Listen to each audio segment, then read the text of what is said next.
Assalamualaikum warahmatullahi wabarakatuh. Selamat pagi anak-anak semuanya, kelas 7 MTSN 1 Klaten pilihan jeblok. Saya sampaikan juga selamat pagi kepada Bapak Ibu pendamping di rumah. Mudah-mudahan anak-anak selalu bersemangat di dalam belajar dalam kondisi pandemi corona ini, dan kita bisa bertemu lagi insya Allah dengan tatap muka di sekolahan kita.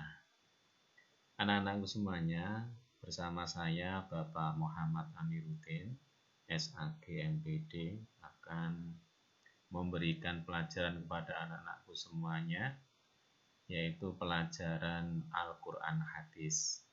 Tentunya anak-anakku semuanya yang dari sekolah dasar belum pernah mendapatkan pelajaran ini, tapi yang dari madrasah ibtidaiyah sudah mengenal mata pelajaran Al-Quran Hadis.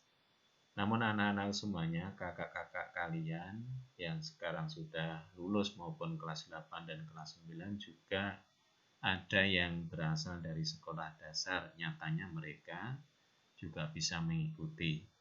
Yaitu anak-anak semuanya tetaplah bersemangat, tidak usah berkecil hati. Pelajaran itu sama saja, kalau kita tekuni, kita perhatikan, mudah-mudahan akan menjadi paham. Baik, anak-anak semuanya bisa membuka buku LKS pada bab 1, ya, atau sekiranya jauh dari buku LKS, kalian menyimak saja video pembelajaran yang Pak Guru buat ini, yaitu tentang Al-Quran dan hadis pedoman hidupku. Baik anak-anakku semuanya, pada bab 1 ini nanti, ya, indikator pencapaian kompetensi antara lain anak-anak semuanya nanti bisa mendefinisikan pengertian Al-Quran, kemudian menjelaskan pengertian Al-Hadis, menyebutkan fungsi Al-Quran, menyebutkan fungsi hadis, menganalisis fungsi Al-Quran dalam kehidupan sehari-hari, menyimpulkan kedudukan Al-Hadis sebagai pedoman hidup, mendeskripsikan cara efektif memfungsikan Al-Quran dalam kehidupan sehari-hari, kemudian mempresentasikan ciri perilaku hidup yang sesuai dengan Al-Quran dan hadis, yang tentunya karena pembelajaran kita daring, ada kompetensi yang bisa dicapai, diusahakan untuk dicapai, ada juga yang susah diusahakan untuk kita capai dikarenakan suatu keterbatasan. Dalam keterbatasan ini nanti anak-anak semuanya kita berusaha untuk memahami materi, kedudukan dan fungsi Al-Quran hadis dalam Islam. Aktivitasnya apa? Membaca, menghafal, berdiskusi, tanya jawab, menganalisis, kemudian penugasan. Yang tentunya karena aktivitas kita berjarak, maka akan terbatas juga, yaitu terkait dengan berdiskusi. Ya. Ini mestinya juga akan susah karena kita berjarak menggunakan online, walaupun ada media online yang digunakan untuk berdiskusi, akan tetapi diskusinya ini bisa kita tunda. Kemudian keterampilannya apa yang akan kita capai? Berpikir kritis, berkomunikasi, berkolaborasi, berkreasi, berliterasi, disiplin. Yang semua ini, keterampilan ini, ya, ada beberapa yang tidak bisa kita lakukan, antara lain berkolaborasi dengan sesama teman kita.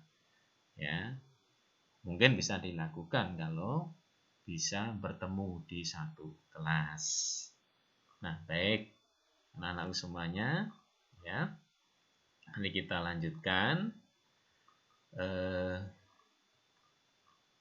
pelajaran Al-Quran Hadis pada bab yang pertama ini.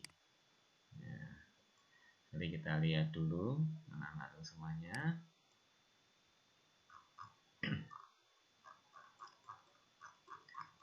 Ya, kita mulai dari atas, ya. Kita lihat dari atas tentang Ya, prawacana. Ya, bisa kita simak ini. Al-Quran berfungsi sebagai sumber utama ajaran Islam dan pedoman hidup umat Islam. Nah, karena ia adalah wahyu Allah Subhanahu wa taala yang ditulis sesuai lafal dan maknanya langsung dari Allah, yang diterima langsung oleh Rasulullah Shallallahu Alaihi Wasallam. Nah, itu Al-Quran sebagai wahyu Allah, ya, yang ditulis sesuai lafal dan maknanya langsung dari Allah, yang diterima langsung oleh Rasulullah. Nah, sedangkan hadis itu fungsi sebagai sumber utama kedua setelah Al-Quran, karena ia juga merupakan wahyu dari Allah, yang maknanya dari Allah, sedangkan lafalnya dari siapa? Dari Rasulullah Shallallahu Alaihi Wasallam. Ya. Anak-anak semuanya, seluruh produk hukum di dalam ajaran Islam kita harus bersumber dari Al-Quran dan hadis. Tidak boleh ada produk hukum dalam Islam yang bertentangan dengan salah satu atau keduanya. Apalagi ingin mengetahui hukum suatu perbuatan, pertama-tama harus merujuk kepada Al-Quran. Ya, apabila di dalam Al-Quran tidak ditemukan hukumnya, maka merujuk kepada hadis. Nah, kalau demikian apakah Al-Quran itu? Apakah hadis itu? Ya, apa saja fungsi dari Al-Quran dan hadis itu? Bagaimana hubungan antara Al-Quran dan hadis itu? Bagaimana cara memfungsikan Al-Quran dan hadis itu dalam kehidupan sehari-hari? Berbagai pertanyaan tersebut akan dibahas, ya, pada bagian di bawah ini. Baik anak-anak semuanya, ya, pada tayangan ini, ya, mari kita pahami pengertian Al-Quran. Menurut cendekiawan Muslim yang bernama Quraisy Shihab, ya, kata Al-Quran itu berasal dari kata kerja qoro'a, yang berarti membaca, dan kata dasarnya adalah Quran, yang berarti bacaan.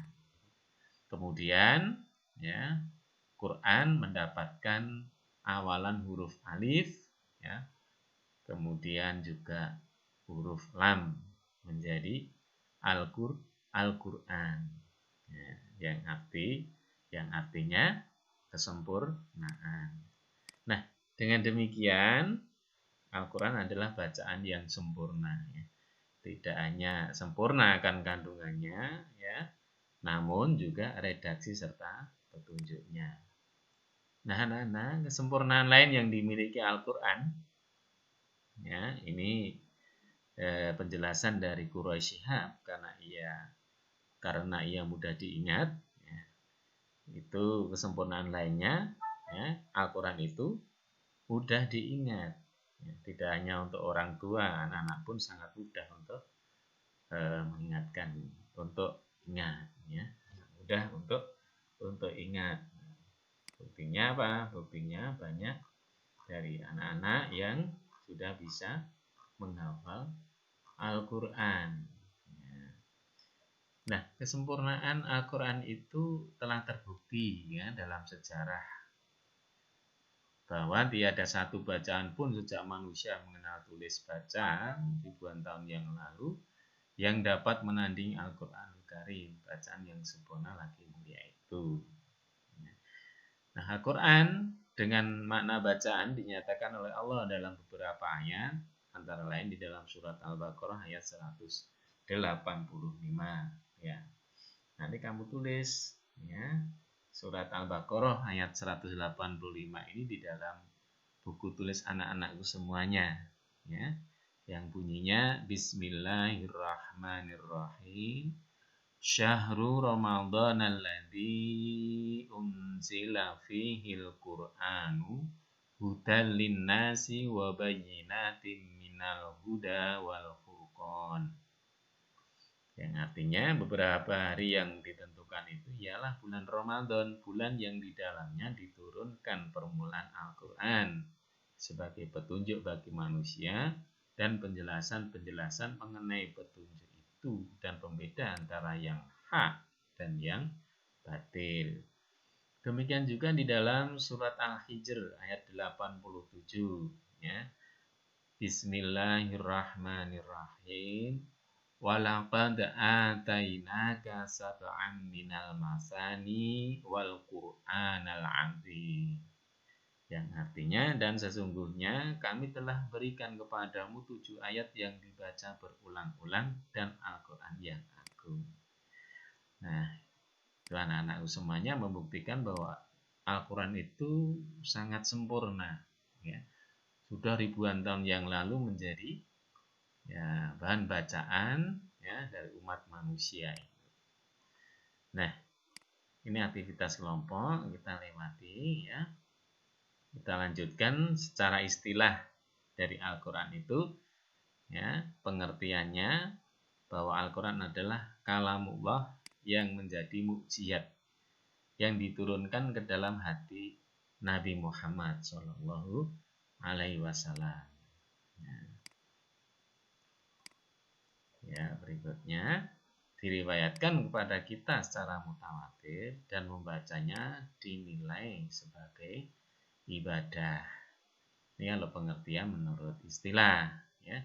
Jadi dari pengertian tersebut dapat dipahami yang pertama, Al-Quran itu merupakan kalamullah. Artinya apa kalamullah itu? Ya, kalamullah itu adalah ucapan Allah. Ya. Firman Allah itu kalamullah. Bukan ucapan Nabi Muhammad, malaikat atau makhluk lainnya. Tetapi firman Allah yang diturunkan melalui wahyu yang diberikan, yang memberikan jaminan kesempurnaan dan terbebas dari kekurangan. Ini pengertian Al-Quran kalau kita pahami ya, secara istilah. Pengertian yang kedua, Al-Quran merupakan mukjizat. Artinya hal luar biasa yang diturunkan kepada Nabi Muhammad SAW. Nah, yang ketiga, Al-Quran diturunkan atau difirmankan secara mutawatir. Artinya apa mutawatir itu? Riwayat yang disampaikan oleh 3 orang atau lebih yang memiliki kualifikasi terbaik sebagai orang-orang yang berakhlak mulia, sempurna kemampuan hafalannya, dan tidak pernah berbohong. Itu maksud dari mutawatir. Jadi Al-Quran yang diturunkan Allah kepada Nabi itu ya, diturunkan secara mutawatir. Ya. Riwayat yang disampaikan oleh 3 orang atau lebih. Nah, yang keempat, membacanya merupakan ibadah. Membaca Al-Quran itu menjadi tanda keimanan seseorang. Ya. Jadi semakin tinggi imannya, semakin sering dan sungguh-sungguh membacanya. Semakin sering membaca, semakin meningkat imannya. Itulah Al-Quran. Ya, berbeda dengan bacaan yang lainnya. Baik anak-anak semuanya ya. Mari kita ketahui nama-nama Al-Quran. Jadi Allah menyebut Al-Quran itu dengan berbagai macam sebutan. Di dalam Al-Quran banyak kita temukan. Ya, diantaranya adalah Alkitab atau Kitab Allah. Nah, ini ditemukan dalam surat Al-Baqarah ayat 2. Bismillahirrahmanirrahim. Dzalikal kitabu la raiba fihi hudal lil muttaqin. Kitab Al-Quran ini tidak ada keraguan padanya, petunjuk bagi mereka yang bertakwa. Nah, di sini disebutkan Al-Kitabu. Al-Kitabu yang dimaksud di sini adalah Al-Quran. Itu nama lain daripada Al-Quran. Nah, berikutnya anak-anakku semuanya, ya, Allah juga menyebut Al-Quran itu dengan sebutan Al-Furqan. Nah, sebutan ini dapat kita temukan di dalam surat Al-Furqan ayat 1. Bismillahirrahmanirrahim. Tabarakalladzi nazzala al-furqana ala 'abdihi liyakuna lil 'alamina nadhira. Maha suci Allah yang telah menurunkan Al-Furqan, yaitu Al-Quran, kepada hambanya agar dia menjadi pemberi peringatan kepada seluruh alam. Surat Al-Furqan ayat 1 ya. Baik anak-anakku semuanya ya, sampai pada nama-nama lain dari Al-Quran ini. Coba kalian kutip kembali ya, pengertian Al-Quran menurut bahasa dalam buku tulis kamu. Kemudian juga nama-nama lain dari Al-Quran dalam buku tulis kamu, dan jangan lupa kamu tulis surat Al-Baqarah tadi itu. Ya, surat Al-Baqarah kamu tulis dalam buku tulis kamu, ya, yaitu surat Al-Baqarah ayat 185 beserta artinya. Oke, anak-anak semuanya, kita lanjut pertemuan yang akan datang, ya. Selamat menulis kembali. Mudah-mudahan kalian tetap sehat, ya, rajin belajar di rumah sementara masih jauh dengan Pak Guru dan Bu Guru di sekolah. Mudah-mudahan kita cepat bertemu lagi. Assalamualaikum warahmatullahi wabarakatuh.